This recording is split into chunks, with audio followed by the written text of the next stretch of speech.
Good morning all of you. आज हम लोग ह्यूमन एनाटॉमी एंड फिजियोलॉजी पे बात करना शुरू करेंगे। 3 सब्जेक्ट के बारे में मैंने आपको इंट्रोडक्शन दे दिया है। आज हम लोग ह्यूमन एनाटॉमी एंड फिजियोलॉजी और इसके बाद सोशल फार्मेसी पे चर्चा करेंगे।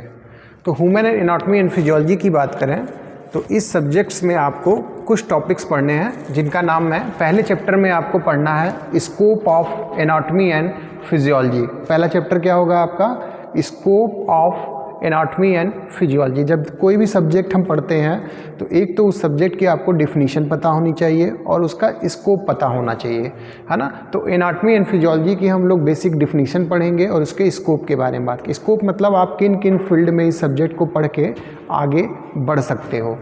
उसके बाद सेकेंड चैप्टर की हम जब बात करेंगे तो उसमें बात करेंगे स्ट्रक्चर ऑफ सेल की। देखिए, जब मानव शरीर के बारे में कभी भी पढ़ाई की जाती है या किसी भी सब्जेक्ट की पढ़ाई की जाती है तो सबसे पहले उसके बेसिक चीज़ को पढ़ा जाता है। जैसे कि भाषा की जब हम बात करते हैं तो उसकी सबसे छोटी इकाई अल्फ़ाबेट्स के बारे में पढ़ते हैं। फिर अल्फ़ाबेट से हमको पता चलता है कि अल्फ़ाबेट्स आपस में मिलके वर्ड्स बनाते हैं, वर्ड्स आपस में मिलके सेंटेंस, और सेंटेंस से फिर पैराग्राफ्स, और फिर धीरे धीरे भाषा का निर्माण होता है। उसी प्रकार से जब मानव शरीर की बात करेंगे तो हम उसकी सबसे छोटी इकाई के बारे में बात करेंगे। तो मनुष्य की सबसे छोटी स्ट्रक्चर और फंक्शनल यूनिट को हम लोग क्या बोलते हैं? सेल। जब आप सेल समझ जाओगे, जैसे आप जब लेटर समझ जाते हो तो वर्ड्स के बारे में समझने लगते हो, फिर सेंटेंस के बारे में समझने लगते हो, तो इसी प्रकार से आप जब सेल पढ़ोगे तो आपको पता चलेगा कि कुछ सेल्स आपस में मिलकर टिश्यू बनाते हैं, टिश्यू आपस में मिलके क्या बनाते हैं? ऑर्गन्स बनाते हैं, और ऑर्गन्स बना के ऑर्गन सिस्टम का निर्माण करते हैं, और वही ऑर्गन सिस्टम मिलके आपके बॉडी का निर्माण करते हैं। तो करीब करीब 12 ऑर्गन सिस्टम के बारे में आप लोग पढ़ोगे। तो हम लोग सबसे पहले सेल के बारे में पढ़ेंगे। एक सेल, जैसे कि आप लोगों ने सुना भी होगा, एक कोशिकीय जीव, ठीक है। आप क्या हो? मल्टी सेलुलर ऑर्गन हो। एक सेल के भी जो है वो क्या होते हैं? जीव होते हैं। उन्हें यूनिसेलुलर ऑर्गेनिज्म बोलते हैं। तो हम लोग देखेंगे कि जिस तरह से आपके मानव शरीर में डाइजेशन होता है, एक्सक्रीशन होता है, ठीक है, ये सारी प्रक्रियाएं होती हैं, रिस्पायरेशन होता है, उसी प्रकार से एक सेल के भी अंदर ये सारी चीज़ें होती हैं। तो हम लोग देखेंगे स्ट्रक्चर ऑफ सेल, सेल का स्ट्रक्चर कैसे होता है, उसके कंपोनेंट और उसके फंक्शंस क्या क्या होते हैं, ठीक है। जैसे आपके शरीर में लीवर है, किडनी है, हार्ट है, लंग्स है, सबके अलग अलग फंक्शन है। उसी प्रकार से एक सेल के अंदर भी कुछ ऑर्गेनेल्स होंगे और उनके अलग अलग फंक्शंस होंगे। उन फंक्शंस को आप लोग को अच्छे से पढ़ना है। दूसरी चीज़ होगी आपकी, तीसरी चैप्टर होंगे tissue of the human body. Cell आपस में मिलकर टिश्यू बनाते हैं, तो टिश्यू की डिफिनीशन आप लोग पढ़ोगे, टाइप ऑफ टिश्यू पढ़ोगे, क्योंकि जो शरीर के अलग अलग ऑर्गन्स होते हैं वो अलग अलग टाइप के टिश्यू से बने होते हैं, और टिश्यू बेसिकली किससे बने होते हैं? सेल से बने होते हैं। तो आपको पता चलेगा कि टिश्यू के अंदर आपको एपिथेलियल टिश्यू के बारे में पढ़ना है, कनेक्टिव टिश्यू के बारे में पढ़ना है, मस्कुलर और नर्वस टिश्यू के बारे में पढ़ना है, और इनके देयर सब टाइप्स और कैरेक्टरिस्टिक के बारे में पढ़ना है। तो जब आप पढ़ोगे ना कि ये ऑर्गन जो है इस टिश्यू से मिलके बना, वो स्पेशलाइज, जैसे हार्ट एक स्पेशलाइज टिश्यू है, नर्वस टिश्यू जो होते हैं, नर्व टिश्यू जो होते हैं, वो भी एक स्पेशलाइज तरीके के होते हैं, ठीक है। उनमें तुमको सेल के बारे में पता चलेगा। तो बेसिकली जब इनको तुम पढ़ लोगे, कनेक्टिव, जैसे ब्लड जो होता है वो फ्लूइड कनेक्टिव टिश्यू होता है, बोन्स के बारे में पढ़ोगे, तुमको पता चलेगा हर चीज़, जितने भी आप शरीर में चीज़ों अंगों को देख रहे हो वो कहीं ना कहीं किसी न किसी टाइप ऑफ टिश्यू से मिलके बने हुए हैं, और ये टिश्यू सेल से बने हुए हैं। तो आपको जब नीचे से चीज़ें पढ़ोगे तो तुमको ये सारी चीज़ें दिखाई देगी। और साथ में आप जैसे कि लीवर के बारे में आप देखते हो कि एक तो होता है अल्ट्रासाउंड से हम लोग क्या करते हैं, लीवर के स्ट्रक्चर और शेप को देखते हैं, उसका साइज कहते हैं लीवर का साइज़ बड़ा होगा। दूसरी चीज़ क्या करते हैं, लीवर की हम लोग ब्लड टेस्ट कराते हैं, जिसमें उसमें ब्लड रिपोर्ट्स में उनके कुछ जो है चेंजेस आते हैं, है ना, उनकी बायोकेमिस्ट्री की जाती है। तो बायोकेमिस्ट्री में हम लीवर की बायोकेमिकल लेवल पे एंजाइम्स वगैरह की क्या स्थिति है वो देखते हैं, लेकिन जब अल्ट्रासाउंड करते हैं तो उसके स्ट्रक्चर को देखते हैं। तो ये चीज़ें जो होगी आपको दोनों तरीके से पढ़नी पड़ेगी। एक तो इनका स्ट्रक्चर और फंक्शन कैसे है, स्ट्रक्चर मतलब एनाटॉमी, फंक्शन मतलब फिजियोलॉजी, और फिर हम इसको बायोकेमिस्ट्री लेवल पे जाके देखेंगे कि शरीर में बायोकेमिकल प्रोसेस कैसे हो रहा है। तो जब इतनी चीज़ें आप डीप में जाके पढ़ लोगे तब आपको दवाओं के बारे में अच्छे से पढ़ने में मज़ा आएगा, ठीक है। तो ये सारी चीज़ें हम लोग tissue of the human body में पढ़ेंगे। क्या क्या? Epithelial, connective, muscular and nervous tissue, ये बहुत इंपॉर्टेंट है। उसके बाद बात करेंगे ओसियस सिस्टम। ओसियस सिस्टम में क्या बात करते हैं हम लोग? स्केलेटल सिस्टम की बात करते हैं, है ना, स्केलेटन सिस्टम। अब देखो structure and function of bone, axial and appendicular skeleton, ठीक है। हम लोग बात करेंगे बोन का स्ट्रक्चर कैसे होता है, बोन फंक्शन कैसे करता है, और इसकी जब क्लासिफिकेशन पढ़ाऊंगा तो उसमें आपको बताएंगे कि एक्सियल और एपेंडिकुलर जो स्केलेटन होते हैं वो कितने टाइप्स के होते हैं। आपके शरीर में 206 हड्डियां होती हैं, उनको पूरी क्लासीफाई करके हम लोग अच्छे से एकदम फिंगर टिप पे याद कर डालेंगे। 206 बोन्स आपको एकदम याद होनी चाहिए विथ क्लासिफिकेशन। तो हम लोग बात करेंगे कितने तरह के आपके शरीर में जॉइंट्स होते हैं, है ना, मूवमेंट कैसे आपका जॉइंट्स करता है, उसके भी कुछ टर्म्स होते हैं मूवमेंट के, उन टर्म्स को पढ़ेंगे, और साथ में हम लोग कुछ जॉइंट के डिसऑर्डर के भी बारे में पढ़ेंगे। उसके बाद आपके बात आती है, देखो सिस्टम की मैंने बात बताया, देखो यहाँ से आपका सिस्टम चालू हो गया। टिश्यू के बाद आप शरीर के सिस्टम के बारे में पढ़ते हो, तो 1 सिस्टम, 2 सिस्टम, 3, 4, 5, 6, 7, 8, 9, 10, 11 और 12, करीब करीब मैंने आपको क्या बताया कि सेल, टिश्यू, ठीक है, टिश्यू से ऑर्गन, ऑर्गन से ऑर्गन सिस्टम, और करीब करीब 12 ऑर्गन सिस्टम आपको जो है ह्यूमन एनाटॉमी फिजियोलॉजी में पढ़ने हैं। तो आप देख सकते हो 12 ऑर्गन सिस्टम आपके 12 चैप्टर में डिवाइडेड हैं। तो पहला क्या हो गया? ऑसियस सिस्टम, जिसमें हम लोग स्केलेटन सिस्टम के बारे में, हड्डियों के बारे में स्टडी करते हैं। दूसरा है हीमोपोएटिक सिस्टम। हीमोपोएटिक सिस्टम में हम बेसिकली क्या करते हैं? ब्लड के बारे में बात करते हैं। किसके बारे में बात करते हैं? ब्लड के बारे में। ब्लड क्या होता है, उसके फंक्शन एंड कंपोजिशन क्या होते हैं। जैसे ब्लड में आपने बहुत सारी चीज़ें, प्लाज्मा, आरबीसी, डब्ल्यूबीसी, प्लेटलेट्स, है ना, बहुत सारी चीज़ें आप पढ़ते हो, तो उन सब के बारे में हम पढ़ेंगे। यहाँ तक कि हम इसके भी बारे में बात करेंगे कि ब्लड बनता कैसे है शरीर में, ठीक है। उसके बाद जब आपको चोट लग जाती है तो मैकेनिज्म ऑफ ब्लड क्लॉटिंग, क्या क्या मैकेनिज्म हो के आपके शरीर का ब्लड क्लॉट करता है। और क्या बात करेंगे? इंपॉर्टेंस ऑफ ब्लड ग्रुप, कितने तरह के ब्लड ग्रुप्स होते हैं, आरएच फैक्टर क्या होते हैं, ये सब आपको पता चलेगा। किसको ब्लड कौन दे सकता है, किसको ब्लड कौन नहीं दे सकता है ना। आरएच निगेटिव मदर है तो बच्चा, आरएच पॉजिटिव है तो क्या है, कौन से इंजेक्शंस लगते हैं, है ना, ये सब चीज़ें आपको बेसिकली पढ़नी है। आयरन की कमी से आप लोग देखते हो कि प्रेगनेंसी में आयरन्स की गोलियां चलानी बहुत इंपॉर्टेंट होती है, तो कैसे क्या डोजिंग चलती है, सब कुछ इसमें हम आपको बताएंगे। उसके बाद आपके शरीर में ब्लड के बाद जो आता है वो लिम्फेटिक सिस्टम होता है। जैसे आपका ब्लड सर्कुलेट होता है बॉडी में, उसी प्रकार से आपके बॉडी में एक लिम्फ होते हैं, ठीक है, ये भी पूरे बॉडी में सर्कुलेट करते हैं। तो इनके बारे में भी हम बात करेंगे। लिम्फ और लिम्फेटिक सिस्टम क्या होता है, जैसे ब्लड के बारे में पढ़ा वैसे इनके बारे में पढ़ेंगे। Structure and function of spleen and lymph node, ठीक है, इनके बारे में डिटेल करना। ये क्या है, आपके इम्यून सिस्टम प्रोवाइड करते हैं बॉडी को, क्या करते हैं, इम्यून सिस्टम बॉडी का प्रोवाइड करते हैं। तो लिम्फेटिक सिस्टम भी इम्पॉर्टेंट एक सिस्टम है बॉडी का, इसके बारे में भी हमें पढ़ना है। उसके बाद बात आती है कार्डियोवैस्कुलर सिस्टम। देखिए अभी तक आप ब्लड पढ़े, अब ब्लड कैसे सर्कुलेट करता है पूरी बॉडी में, हार्ट क्या करता है, कैसे पंप करके पूरे बॉडी से क्या होता है, ब्लड जो है एक डीऑक्सीजनेटेड ब्लड होते हैं और एक ऑक्सीजनेटेड ब्लड होते हैं, ठीक है। वेंस में आपके क्या होते हैं, डीऑक्सीजनेटेड ब्लड होते हैं, और आर्टरी में क्या होती हैं आपकी, ऑक्सीजनेटेड ब्लड होती हैं। तो ये पूरा सर्कुलेशन प्रोसेस कैसे चलता है वो हम लोग इस पूरे चैप्टर में पढ़ेंगे। तो पहले सबसे पहले आपको क्या पढ़ना पड़ेगा, हार्ट की एनाटॉमी एंड फिजियोलॉजी, हार्ट दिखता कैसे है, वो फंक्शन कैसे करता है। दूसरी चीज़ हम लोग ब्लड वेसल्स का सर्कुलेशन कैसे होता है। जैसे कि एक पल्मोनरी सर्कुलेशन होता है, हार्ट से लंग्स की तरफ ब्लड जाता है, वहाँ से ऑक्सीजनेटेड होके जाता है, ठीक है। कोरोनरी, आपके कोरोनरी सिस्टम मतलब हार्ट के अंदर जो कोरोनरी आर्टरी होती हैं उनमें कैसे सर्कुलेशंस होते हैं, इन सारी चीज़ों के बारे में पढ़ना। सिस्टमेटिक सर्कुलेशन में आपके हार्ट से पूरे बॉडी में ब्लड कैसे सर्कुलेट हो रहा है, वो भी चीज़ें हम लोग इस चैप्टर में पढ़ेंगे। उसके बाद cardiac cycle, heart sound and basic of ECG. आपकी जो हार्ट होती है वो इलेक्ट्रिकल एक्टिविटी करती है, ठीक है ना।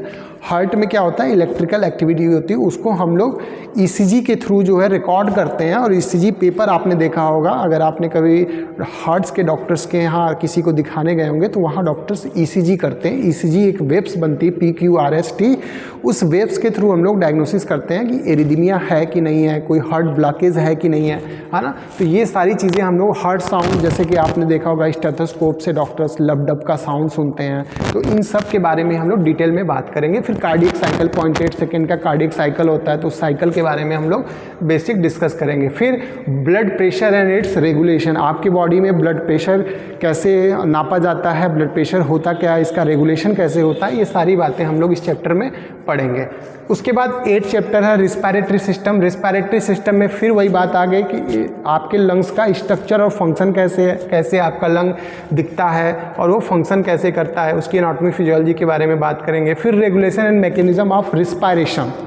देखो ब्रीथिंग एक अलग चीज़ है, ठीक है ना, एक सांस लेना, इनहेलेशन एक्सहेलेशन, ठीक है, इनहेलेशन एक्सहेलेशन, ठीक। लेकिन रिस्पायरेशन एक अलग टॉपिक है। रिस्पायरेशन में आपको यहाँ तक की बात पता चलेगी कि आपके शरीर में एनर्जी कैसे बनती है, ठीक है। तो उसको बारे में हम लोग डिटेल में पढ़ेंगे कि मैकेनिज्म कैसे है रिस्पायरेशन का। रिस्पायरेटरी वॉल्यूम एंड कैपेसिटी, ठीक है, एक लंग्स की कैपेसिटी होती है एयर को होल्ड करने का, तो उसके लिए हम लोग पूरी डिटेल में उसके बारे में पढ़ेंगे। इसी से थ्रू जो है जो वेंटिलेटर्स होते हैं, आपने कभी हॉस्पिटल में गए होगे तो ICU में वेंटिलेटर्स होते हैं, उनमें अगर आप उस वेंटिलेटर के बारे में अच्छे से समझना चाहते हो तो आपको रिस्पायरेटरी वॉल्यूम और कैपेसिटी के बारे में अच्छे से पढ़ना पड़ेगा, उसकी रिक्वायरमेंट्स होती है।